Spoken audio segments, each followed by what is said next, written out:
Hi, it's nice to meet you. Hi, what's your name? I'm Tara Lance. Okay, did you want to have a seat? Yeah, thank you. Okay. So tell me a little bit about yourself. I'm Tara Lance, and I'm a junior at Utah Valley University, and I'm studying business management. I'm going to pursue my career in business, and I'm still looking for a minor currently. Okay.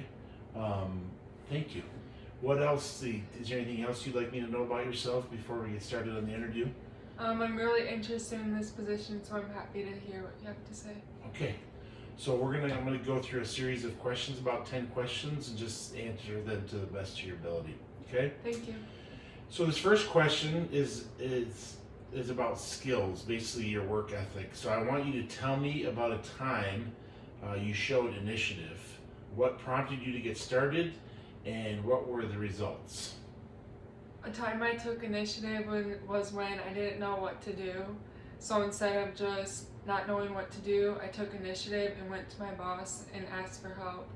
And that really helped me because you just don't want to be walking around. It's better to take initiative and talk to someone about what you need to do. Okay. All right. So, the next question is about performance, basically your organizational skills.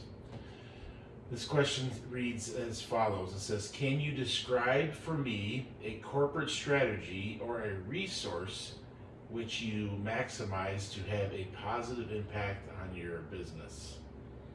So I'm a very clean person. I like my area to be clean and spotless. I like labels to look nice.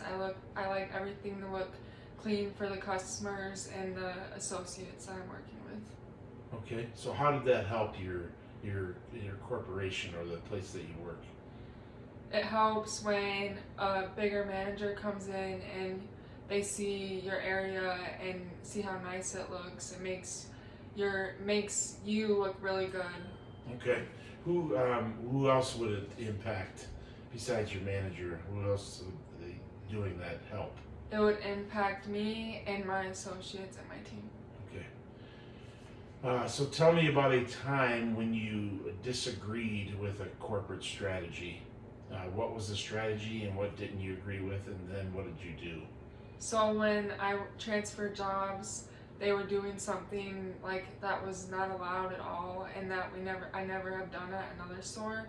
So what I did was I talked to people who would be able to help me in that problem, and then my integrity was more than that store manager's integrity, so I took initiative and made that stop. Okay. All right. Next question is going to be about business ownership. So, what does business ownership mean to you? Business ownership is taking pride in what you do and making it look nice and clean and presenting it well and putting all you can into that. Okay. Describe a time when you elevated the level of value that you brought to a customer over time. How did you accomplish this?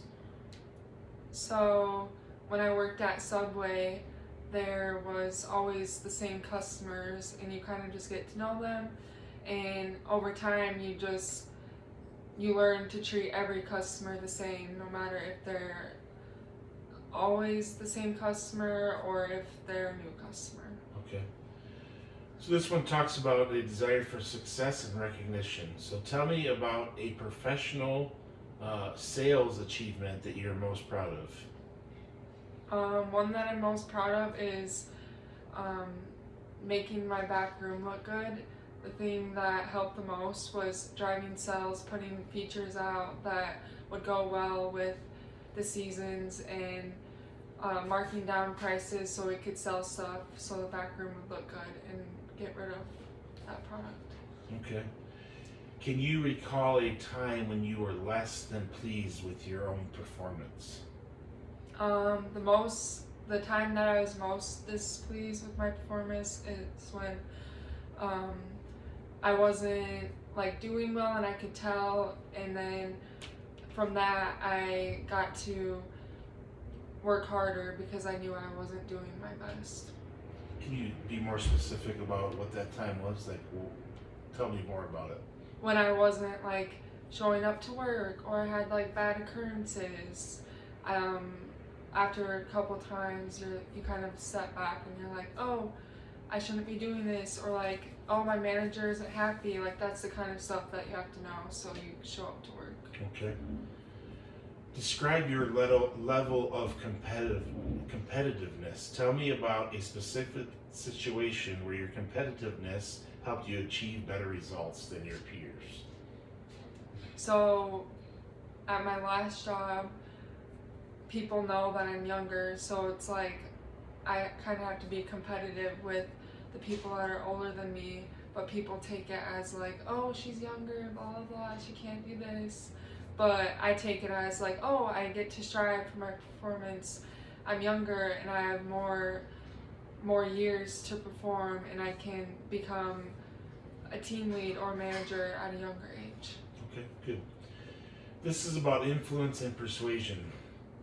Think of an example when one of your customers was not pleased with something you or your team did. What was the situation and how did you recover from it? One time a customer brought me a bad bag of navel oranges, and they're super unhappy. Like, why was this on the floor? So you just tell that customer, oh, we missed that. We'll be happy to take that to the back, and we can go grab you a new bag of oranges. And then the customer is happy from there. Okay. Give me an example of a time when you successfully persuaded your peers to change their minds and follow your recommendations. A time when I persuaded my peers was when they wanted something a certain way, but I was like, that's not a good idea. So instead, I took initiative and told them what would be a better good idea, and they went along with it. Okay. I don't know any questions about that. Okay, this is about critical thinking and problem solving. Share a time when you were able to directly attribute your probing skills to solve a problem with a difficult customer. So probing skills would be like you're able to ask them more questions to help solve their problem. That happens a lot with like upset customers. They'll just keep yelling at you or getting mad at you. So you just have to try to calm them down and tell them that you'll fix their issue, and you kind of just have to like persuade them into something. Like if something was a wrong price and they're mad because you're not going to give it to them for that price that it said it was, you kind of just have to say, okay, yeah, you can have it for that price, and let them go on with their day. Okay. What types of sales reports have you received, and what is the process for analyzing them? So I've seen ITR reports, and it prints out how big our truckloads are, what sales are we doing. It says if we've done CVPs and if customers have bought the CVP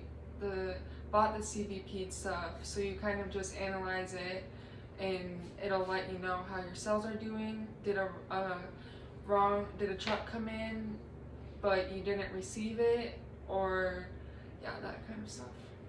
Okay. Okay, so do you have any questions for me? Yeah, I want to know when my start date could be and what the pay rate would be and that kind of stuff.